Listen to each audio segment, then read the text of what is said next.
Hello viewers, ఈరోజు మనం ఒక కొత్త టాపిక్ గురించి మాట్లాడుకుందాం. చాలామందికి కోడింగ్ అనేది డెడ్ అయిపోతుంది, ఎందుకంటే ఏఐ అనేది కోడింగ్ డెవలపర్స్ జాబ్స్ అనేది రీప్లేస్ చేస్తున్నారని చెప్పి చాలా సందర్భాల్లో అనుకోవడం జరుగుతుంది. అసలు ఈ కోడింగ్ అనేది ఏ విధంగా మారబోతుంది, లేకపోతే డెవలపర్ రోల్స్ అనేది ఏ విధంగా మారబోతుంది, ప్రోగ్రామింగ్ ల్యాండ్స్కేప్ అనేది ఏ జనరేషన్ ఆర్ ఏ ఎరాలో ఏ విధంగా మారబోతుంది అనేది వాళ్ళు మనం డిస్కస్ చేసుకుందాం. So how AI is shaping programming today. దీంట్లో కొన్ని ఆస్పెక్ట్స్ ఉన్నాయి.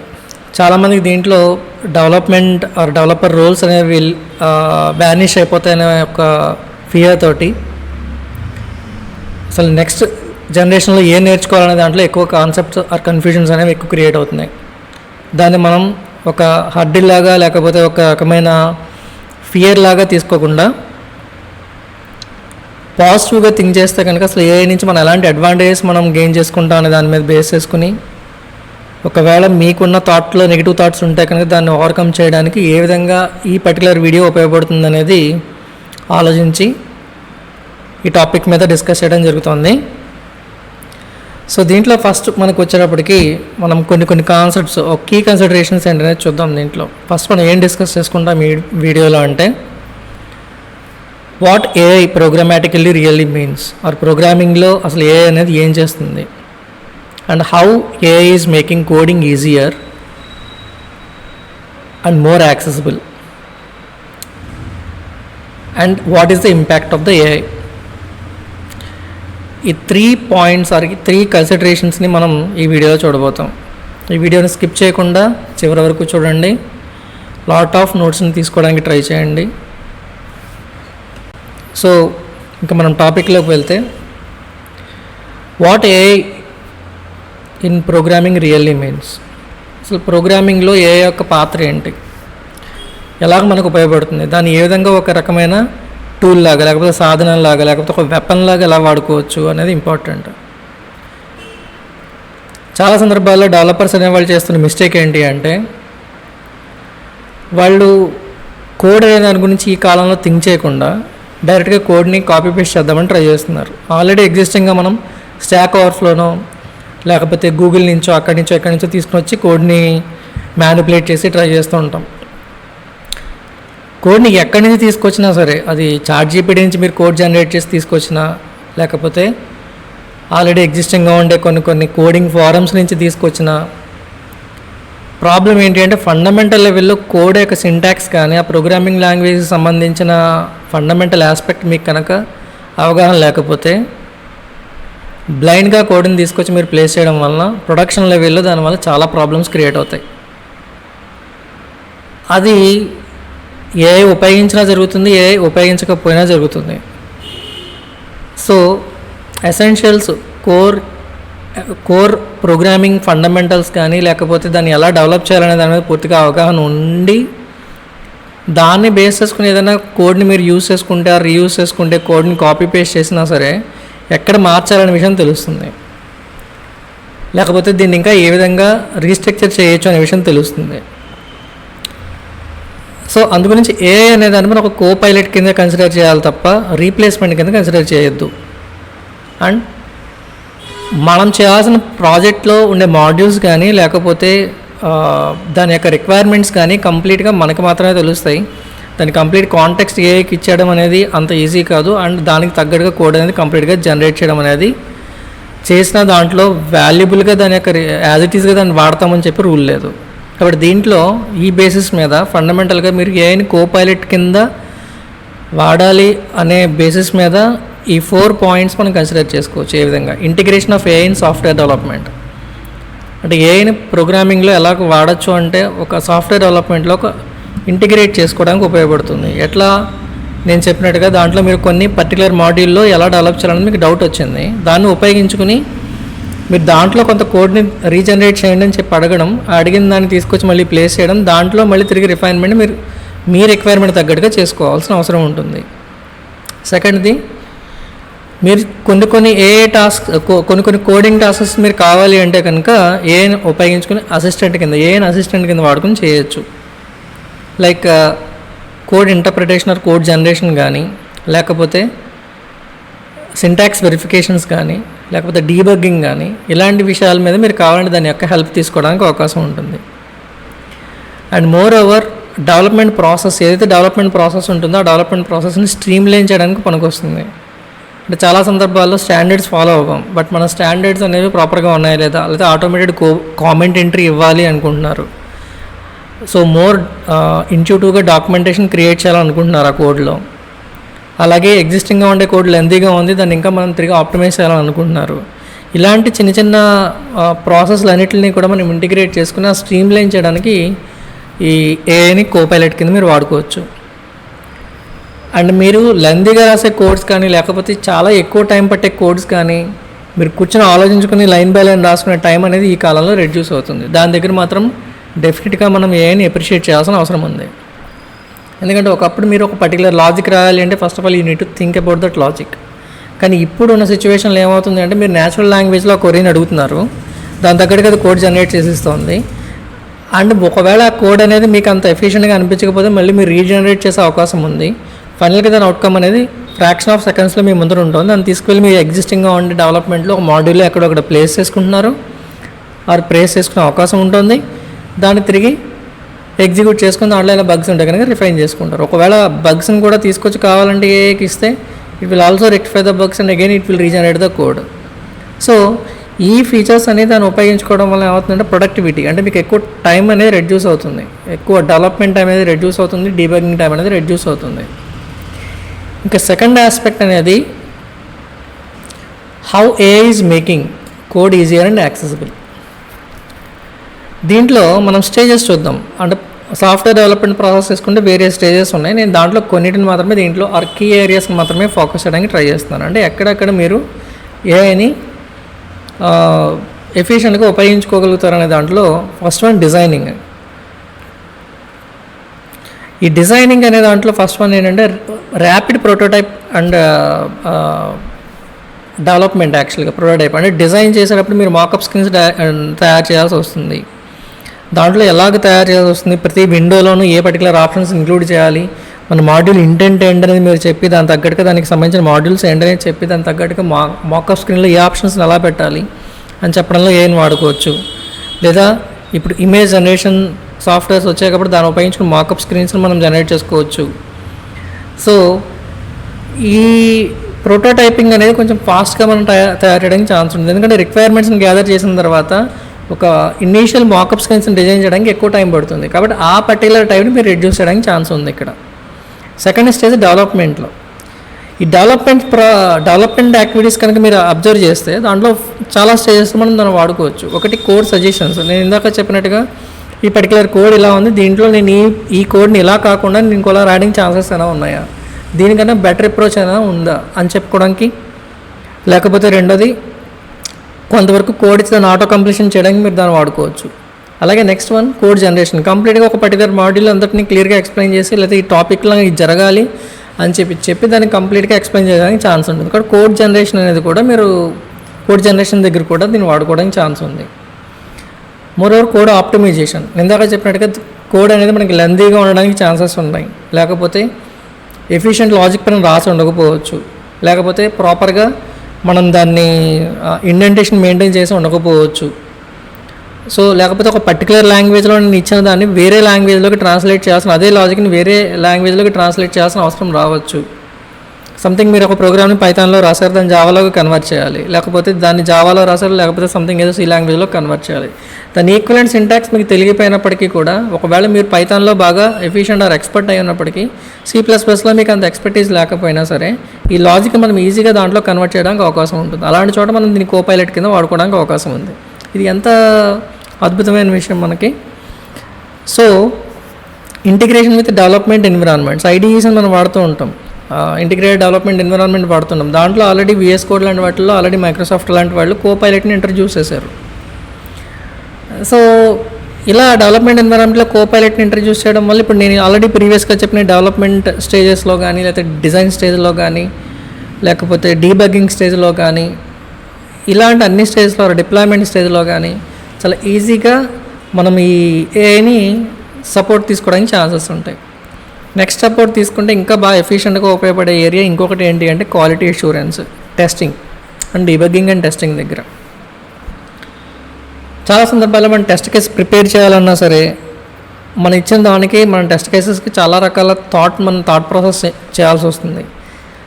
ఏ సెనారియోస్లో మనం ఆ పర్టికులర్ ప్రాబ్లమ్ని మనం ఐడెంటిఫై చేస్తాం, ఎన్ని సెనారియోస్ ఉంటాయి, అలాగే ఆ సెనారియోస్ యొక్క డెప్త్ మనకి తెలియకపోవచ్చు, దాంట్లో మనం పెట్టాల్సిన కంటెంట్ అంత ఎఫిషియెంట్గా మనం రాయలేకపోవచ్చు.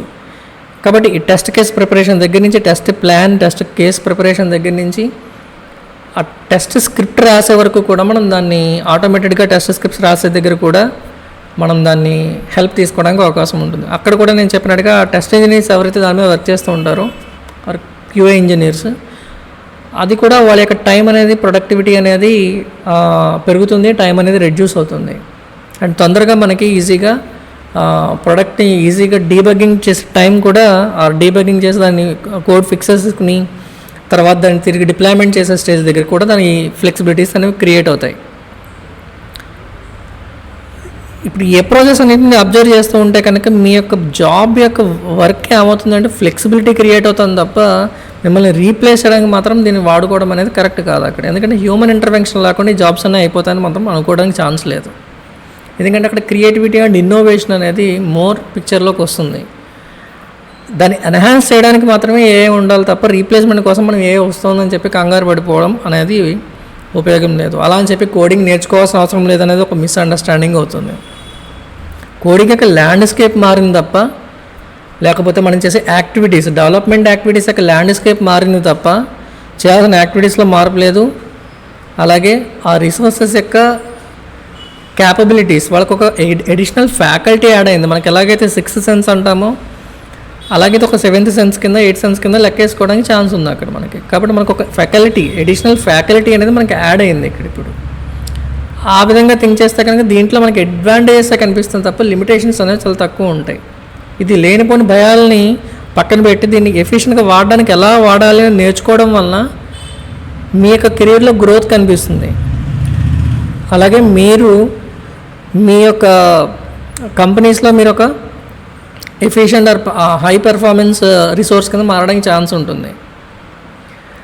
సో ఈ డీబగ్గింగ్ అసిస్టెంట్లో ఇందాక చెప్పినట్టుగా టెస్టింగ్లో కూడా ఎఫిషియెంట్గా వాడచ్చు. డీబగ్గింగ్ ఎర్రర్ వచ్చింది మీకు, ఆర్ ఎక్సెప్షన్ వచ్చింది, ఈ ఎక్సెప్షన్ తీసుకెళ్ళిపోయి ఈ పర్టికులర్ ప్రాబ్లమ్కి ఎక్సెప్షన్ వచ్చింది, ఈ ఎక్సెప్షన్ని ఎలా సాల్వ్ చేయాలి, ఎందుకు వచ్చింది అని చెప్పడానికి ఇదివరకు మనం చాలా రకాల ఫారమ్స్ని రీడ్ చేయాల్సి వచ్చేది. ఇప్పుడు సింపుల్గా ఏఐని వాడుకుంటే దాని ప్రాబ్లమ్ రిజాల్వ్ చేయడానికి ఛాన్సెస్ ఉన్నాయి. చాలా తక్కువ టైంలో మనం డీబగ్గింగ్ చేయడానికి ఛాన్సెస్ ఉన్నాయి. ఇంకా నెక్స్ట్ వన్ ఏంటంటే డాక్యుమెంటేషన్ యొక్క క్వాలిటీ అనేది ఇంక్రీజ్ చేయడానికి ఛాన్స్ ఉంటుంది. డాక్యుమెంటేషన్ అనేది ఒక చాలా పెద్ద ప్రాసెస్, మనకి హెక్టిక్గా అనిపిస్తుంది. అంత ప్రతిదీ చేయడం, అంత డెవలప్మెంట్ చేయడం అనేది ఒక ఎత్తు అయితే దానికి సంబంధించి మళ్ళీ తిరిగి డాక్యుమెంటేషన్ అనేది క్రియేట్ చేయడం ఒక ఎత్తు. రిక్వైర్మెంట్స్ గ్యాదరింగ్ చేసి సాఫ్ట్వేర్ రిక్వైర్మెంట్ స్పెసిఫికేషన్ రాయడం అనేది ఒక ఆస్పెక్ట్ అయితే, దాంట్లో మళ్ళీ వాడే టెక్నికల్ జార్గాన్స్ ఏవైతే ఉంటాయో వాటిని ప్రాపర్గా రాసుకుని వాటిని ఎక్స్ప్లెయిన్ చేయడం అనేది కూడా అంతే టఫ్ అవుతుంది. ఒకప్పుడు దీనికి టెక్నికల్ రైటర్స్ అనే వాళ్ళని ఎక్కువ మంది రిక్రూట్ చేసుకుని, లేకపోతే టెక్నికల్ రైటర్స్ని మనం మల్టిపుల్ టైమ్స్ వాళ్ళతో ఇంటరాక్ట్ అయ్యి ఎక్కువగా మనం మల్టిపుల్ ఐటరేషన్స్లో చేయాల్సిన అవసరం వచ్చేది. కానీ ఈ రోజున ఏం చేయొచ్చు దాన్ని అంటే ఫండమెంటల్ లెవెల్లో మనం డాక్యుమెంటేషన్ రెడీ చేసి దాన్ని ప్రొఫెషనల్గా టెక్నికల్ వేలో దాన్ని మార్చమంటే అది మార్చి మనకి ఇస్తుంది. దాని టోన్ ఏంటనేది మనం చెప్పగలిగితే ఆటోమేటికల్గా అది ఏ ఆస్పెక్ట్లో దాని కాంటెక్స్ట్ అనేది క్లియర్గా మనం సెట్ చేయగలిగితే డాక్యుమెంటేషన్ అనేది కంప్లీట్గా అది జనరేట్ చేసి ఇవ్వడానికి ఛాన్స్ ఉంటుంది. మీకు ఒకవేళ ఐడియా రాకపోయినా అవుట్లైన్స్ ఇస్తుంది, స్టాండర్డ్స్ చెప్తే ఆ స్టాండర్డ్ తగ్గడికి ఇస్తుంది. నాకు ISO 9001 సర్టిఫికేషన్ మోడల్లో కావాలి, స్టాండర్డ్స్ ఆ మోడల్లో కావాలి, డాక్యుమెంటేషన్ ఆ విధంగా బిల్డ్ చేయాలి అంటే ఆటోమేటికల్గా ఆ తగ్గట్టుగా డాక్యుమెంటేషన్ యొక్క ఎంటైర్ స్ట్రక్చర్ని ఆ తగ్గట్టుగా మార్చేస్తుంది. అలాగే టెక్నికల్ మాన్యువల్స్ అనేవి అంటే ఒక ప్రొడక్ట్ బిల్డ్ అయిపోయిన తర్వాత, లేకపోతే ఒక సర్వీస్ని మీరు బిల్డ్ చేసిన తర్వాత దీన్ని యూజర్స్ని ఎలా క్రియేట్ చేయాలి, యూజర్ మాన్యువల్స్ మీరు క్రియేట్ చేయాలన్నా కూడా అది కూడా చాలా రకమైన చాలా హెక్టిక్ ప్రాసెస్ ఉంటుంది దానికి కూడా. కానీ దాని యొక్క టైంని కూడా మీరు రెడ్యూస్ చేయగలుగుతారు. ఇంకా ఇంట్యూటివ్గా లేమెన్కి కూడా అర్థమయ్యే లాంగ్వేజ్లో మార్చమంటే అది మార్చిస్తుంది. కాబట్టి అక్కడ కూడా దీన్ని చాలా ఎఫిషియెంట్గా వాడుకోవచ్చు మనం. ఇంకా నెక్స్ట్ అన్నిటికన్నా ముఖ్యమైనది ఏంటి అంటే చాలా సందర్భాల్లో కంపెనీస్కి చాలా స్కిల్ సెట్స్ అవసరమవుతూ ఉంటాయి. ఒక స్కిల్ని అక్వైర్ చేయడం అనేది కూడా చాలా కష్టం అవుతూ ఉంటుంది. కానీ ఎప్పుడైతే ఏఐని పిక్చర్లోకి వచ్చిందో మోర్ సిటిజన్ డెవలప్మెంట్ అంటే చాలా తక్కువ స్కిల్స్ ఉండి లేకపోతే ప్రీవియస్గా ప్రోగ్రామింగ్ నాలెడ్జ్ అనేది మినిమల్గా ఉన్నా సరే మనం ఏం చదువుతామంటే సిటిజన్ డెవలపర్స్ అంటే జనరల్ పీపుల్లో నుంచి కూడా లేకపోతే జనరల్ నాలెడ్జ్ ఉన్న పీపుల్ ఎడ్యుకేటెడ్ అయి ఉండొచ్చు, బట్ టెక్నికల్లీ నాట్ సౌండ్ అయి ఉండకపోవచ్చు వాళ్ళు. కానీ వాళ్ళు కూడా ఈజీగా ఈ ఏ ఎక్స్పర్టీస్ని వాడుకుని లేకపోతే దీన్ని ఇచ్చే ఈ పర్టికులర్ ఫెసిలిటీస్ని వాడుకుని డెవలపర్స్ కింద మారడానికి ఛాన్స్ ఉంటుంది.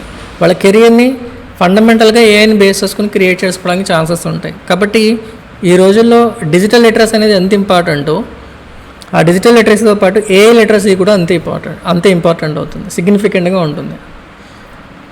ఈ రెండింటిని మనం ఇగ్నోర్ చేసుకుంటూ వెళ్తే కనుక మన యొక్క కెరీర్ గ్రాఫ్ కానీ లేకపోతే మన యొక్క లైఫ్ క్వాలిటీ అనేది ఇన్ ఫ్యూచర్లో కూడా రెడ్యూస్ అయిపోతూ వస్తుంది. సో పరిస్థితులు తగ్గట్టుగా మనం మారకపోతే కనుక మనం మళ్ళీ తిరిగి వెనకబడిపోతాం. దాంతోపాటు మన యొక్క life quality of life lead చేసే క్వాలిటీ ఆఫ్ లైఫ్ కూడా రెడ్యూస్ అయిపోతూ ఉంటుంది. ఎందుకంటే మనకు ఆపర్చునిటీస్ అనేవి తగ్గిపోతూ ఉంటాయి కాబట్టి. ఇంకా దాని యొక్క ఇంపాక్ట్ అనేది ఎలా ఉంటుందని అబ్జర్వ్ చేస్తే కనుక మీకు ఆపర్చునిటీస్ అనేవి అబాండెంట్గా ఉంటాయి. మనం ఎప్పుడైతే ఏఐని మనం మన యొక్క లైఫ్లోకి లేకపోతే మన యొక్క వర్క్లోకి స్వాగతిస్తామో ఆటోమేటికల్గా మనకు వచ్చే ఆపర్చునిటీస్ అనేవి ఇంక్రీజ్ అవుతాయి, అంతేగాని తగ్గిపోవు. మీరు వెల్కమ్ చేయకపోతే ఏఐ మీరు హేట్ చేస్తూ ఉంటే మీకు వచ్చే ఆపర్చునిటీస్ రెడ్యూస్ అవుతాయి.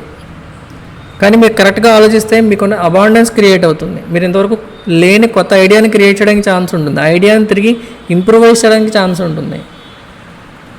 ఎండ్ టు ఎండ్ ప్రొడక్ట్ డెవలప్మెంట్లో ప్రతి stage of the product life సైకిల్లో ఆర్ ప్రొడక్ట్ డెవలప్మెంట్ లైఫ్ సైకిల్లో దీన్ని చాలా ఎఫిషియెంట్గా వాడుకోవడానికి ఛాన్స్ ఉంటుంది. మీరు ఇట్సెల్ఫ్ దీన్ని బేస్ చేసుకుని ఒక బిజినెస్ని బిల్డ్ చేసేంత స్కోప్ దానికి ఉంటుంది. దానివల్ల నేను ఇందాక చెప్పినట్టుగా క్రియేటివిటీ ఎన్హాన్స్ అవుతుంది, ఇన్నోవేషన్ ఎన్హాన్స్, కొత్త ఐడియాస్ మనం ఇన్నోవేట్ చేయడానికి ఛాన్సెస్ ఉంటున్నాయి అక్కడ. అలాగే మోర్ కొలాబరేషన్కి ఛాన్స్ ఉంటుంది ఇప్పుడు.